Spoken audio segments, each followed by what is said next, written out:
Fail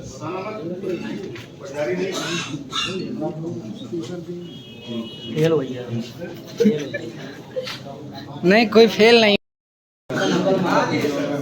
देखिए आज सभी लोग एग्जाम दे रहे हैं, बस और सब खा रहा है। हमारे जिले के सभी सचिव आज एग्जाम दे रहे हैं जो भेज दो मीडिया में और आप सभी देख सकते हैं। बिल्कुल बिल्कुल लाइव में से ठोस कचरा आ जाएगा। करना क्या है? प्रबंधन। अच्छा प्रबंधन सर, प्रबंधन की बात हो रही है। प्रबंधन के लिए सर दोनों कचड़ों को अलग करना है। एक गीला कचरा अलग हो जाएगा और सूखा कचरा सर अलग हो जाएगा। और उसको सर RSC सेंटर से इरिगेशन करके कचड़े वाले को भेज देंगे सर। नहीं तो क्या गीले कचड़ों को भी भेज देंगे? नहीं गीले को नहीं सर। गीले का क्या करेंगे? गीले कचड़े को सर नेडेप कर देगा और होल्डर के बाद हमारा ये पौना गिट्टी पड़ेगा, फिर जीरा गिट्टी पड़ेगा। ऐसा करके हम उसको ऊपर तक के लेवल पर उसको भर देंगे पूरा कंप्लीट। और उसके बाद जो हमारे नालियां जो हमारी एक सेंटर एक जगह पर आ रही हैं वहां, और ये हमारे कम से कम 10 से 20 घरों तक के ग्रे वाटर को मैनेज करने के लिए बहुत प्रभावी होता है। हमने अगर मान लीजिए कि कोई क्लस्टर हमारा ऐसा बसा हुआ है जहाँ पर 10 से 15 या 20 घर लाइन से है या फिर इधर उधर से है, और उनका जो नाली का पानी ग्रे वाटर होता है वो कहाँ से पानी हमारे घरों से उपयोग के उपरांत जो पानी वेस्ट हो जाता है उसे हम क्या कहते हैं? ग्रे वाटर कहते हैं। चाहे वो हमारे किचन से निकला हो, चाहे हमारे बाथरूम से निकला हो, नहाने से और या फिर सब्जियां धुलने से, बाकी काम करने से जो पानी निकलता है वो ग्रे वाटर है। अब ये इसका पर्यावरण पर हानिकारक जो है प्रभाव भी है। सबसे बड़ा प्रभाव क्या है कि आप अक्सर देखते होंगे कि हैंडपंप हमारे कहाँ लगे हैं? नालियों के बगल में लगे हैं, और नालियों की स्थिति टूटी फूटी है। तो जो हमारा ग्रे वाटर है वो कहीं ना कहीं हमारे वाटर सोर्स को भी कंटेमिनेट कर रहा है। आपके जनपद में ही कन्हैया ग्राम पंचायत में फ्लोराइड कंटेमिनेशन आ गया। क्यों? क्योंकि बगल के तालाब में लोग कारपेट का डंप डाल रहे थे और उस पानी की सड़न की वजह से वहां पर फ्लोराइड कंटेमिनेशन पाया गया, और जो कि इतना भयानक है कि लोगों की हड्डियों को गलाना, डेंटल फ्लोरोसिस, ये सारी सिम्टम वो पैदा हो जाती हैं। तो ऐसी जो सटे हुए गाँव है सब में जाकर कारपेट जो डाइंग प्लांट है वो मैक्सिमम लोगों ने बोर करा के डाला हुआ है। बोर करा के डाला हुआ है। तो वैसे तो ग्राउंड वाटर बोर्ड का रेगुलेटरी भी है कि उन पे कार्रवाई होनी चाहिए। वो मॉनिटरिंग का सिस्टम क्या है वो तो वही लोग जाने।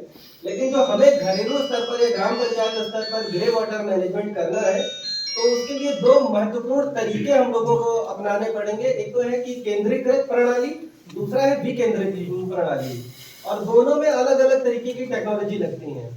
ग्रे वाटर मैनेजमेंट के लिए सबसे ज्यादा जरूरी चीज क्या है कि अगर हम PRA कर रहे हैं तो PRA के थ्रू हम मैपिंग कर लें कि हम कौन सी टेक्नोलॉजी कहां पर लगा सकते हैं। ऐसा नहीं कि हमें सोकपिट बताया गया तो हम हर जगह सोकपिट ही बना देंगे। मतलब अगर किसी गांव के बीच में कोई तालाब है तो हम उसको डिवॉट सिस्टम में भी बदल सकते हैं, WSP में भी बदल सकते हैं। अगर वहां पर 100 घरों का पानी आ रहा है, 100 घरों के लिए सोकपिट बनाना कॉस्टली हो जाएगा, लेकिन अगर हम WSP या डिवॉट्स बनाएंगे तो वो कम लागत का हो जाएगा। तो हमें PRA के थ्रू ये जानना होगा कि कहां पर कैसी तकनीकी का उपयोग करना है। तो सबसे पहले हम समझते हैं कि अगर हम प्लानिंग कर लिए कि कहीं पर मैजिक पिट बनाना है, कहीं पर सोक पिट बनाना है, कहीं लीच पिट बनाना है, पहले हम सोक पिट की बात करें। जैसे बस्ती के निकट कोई जैसे खेत वगैरह है और वो प्रयोग करना चाहते हो जलों का पूरा, तो उसको तो दिया जा सकता है ना?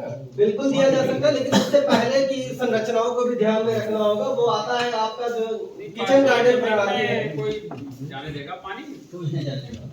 पानी क्या आप बहाना चाहेंगे? पानी खेत में बहाना चाहेंगे?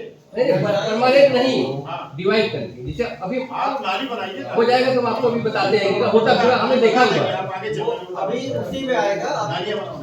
देखिए यूं गलियों, रास्तों और सड़कों पर फैलने से रोकने के लिए हम क्या क्या कर सकते हैं? इसे रोकने के लिए इस ग्रे वाटर का उचित प्रबंधन किया जाना चाहिए।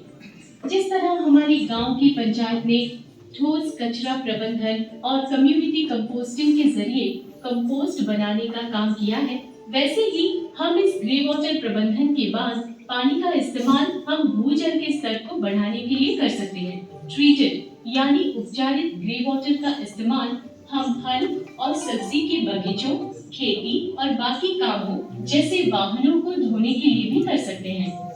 सरपंच जी, आप तो जानते ही हैं कि स्वच्छ भारत मिशन ग्रामीण देश के गांव में ग्रे वाटर के उचित प्रबंधन के साथ साथ ठोस कचरा प्रबंधन और गांव को ODF प्लस और स्वच्छ गांव बनाने के लिए लगातार काम कर रही है। घरों से निकलने वाले गंदेले जल के निपटारा के बारे में तो तुमने अच्छे से समझा दिया। अब थोड़ा बड़े गांव से निकलने वाले गंदेले पानी के प्रबंधन के बारे में भी कुछ बताओगी? जी बताती हूँ।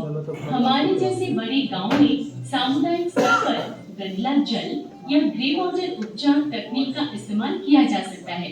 इसमें गांव में पक्के या ढके हुए नालियां, छोटे बोर पाइप प्रणाली अपनाई जा सकती है। इसके अलावा और क्या-क्या तरीके हैं? हम मिट्टी की स्थिति और बनावट यानी संरचना के आधार पर सामुदायिक रिच पिट, वेस्ट स्टेबलाइजेशन पॉन्ड यानी WSP और अन्य गंदला जल उपचार प्रणाली जैसे फाइटोरेट आदि का इस्तेमाल भी कर सकते हैं। और ये छोटे गांव के लिए? छोटे गांव में तो सोप पिट या लिच पिट या मैजिक पिट और घर के बगीचे आदि में गंदले जल का उपचार या प्रबंधन किया जा सकता है। और इस तरह ठोस कचरे और ग्रे वाटर के सही प्रबंधन के बाद हम लोग अपने गांव को ODF प्लस बनाने का लक्ष्य भी हासिल कर सकेंगे। ठीक है बेटा, तो मैं अगली ही पंचायत की बैठक में इसके बारे में लोगों को बताऊंगा और समझाऊंगा।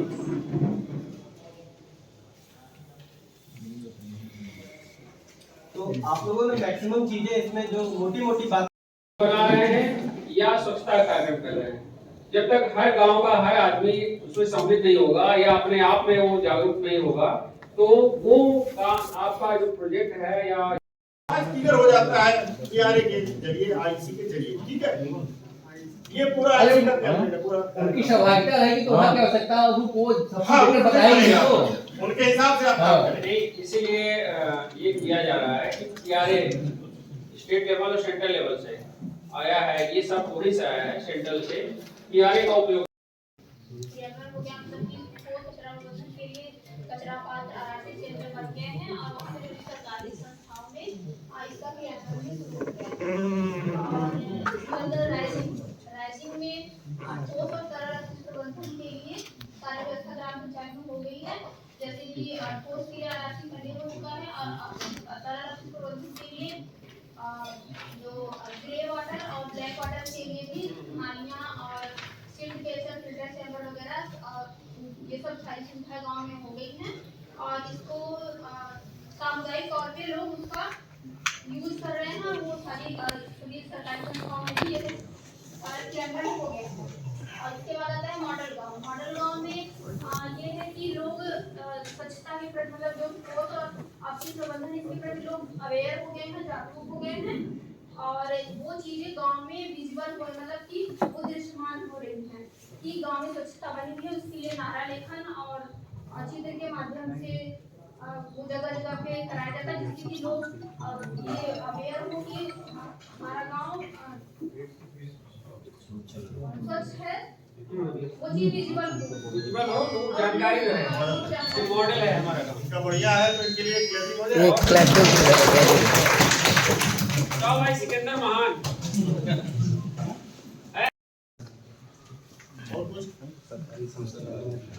सरकारी संस्था और सरकारी संस्था और उनकी संस्थाओं में मैनेजमेंट लोग फिट बनाओ। तो बताइए आप राइजिंग बताओ कैसे? पहले से डोर टू डोर कलेक्शन होगा। हाँ, उसके बाद साइकिल से ई रिक्शा से उसका संग्रहण करेंगे, उसका RC सेंटर पर जाएगा।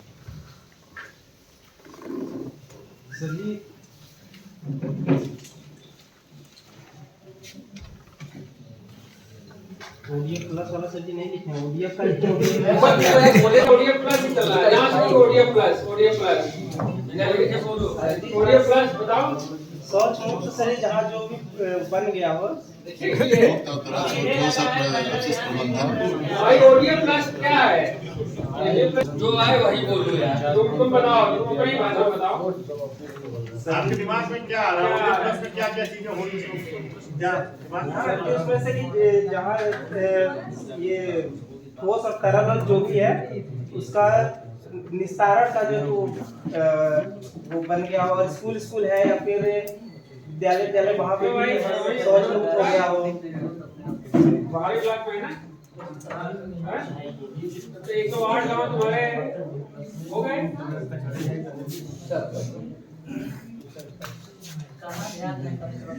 अभी सुने नहीं ना तुम? तुम्हारा ध्यान दूसरी जगह है, सामने बैठे हो लेकिन सुने नहीं। देखो नितिन देखो कॉर्नर में बैठा है लेकिन सुन रहा था। नोट भी किया है। बच्चे कर रहे हैं और बच्चे आप बताओ बगल में आ रहा है। जी सर हाँ ड्रॉप स्ट्रीट प्रबंधन तो वही है OD प्लस। OD प्लस में हाँ OD प्लस की क्या कैटेगरी है? गांव कितने कैटेगरी के हैं? 340 और 45 और 660 मिला के तो 705। ओके, बजट पर आ जाते हैं। बजट पर है आपका कुल जनसंख्या जितनी गांव की है उसको उठाइए, उसमें आप 340 से गुणा करिए या फिर 705 से करिए। ये डिसाइड करेंगे कि आप 5000 के नीचे हैं या फिर आप 5000 के ऊपर हैं। तो यहाँ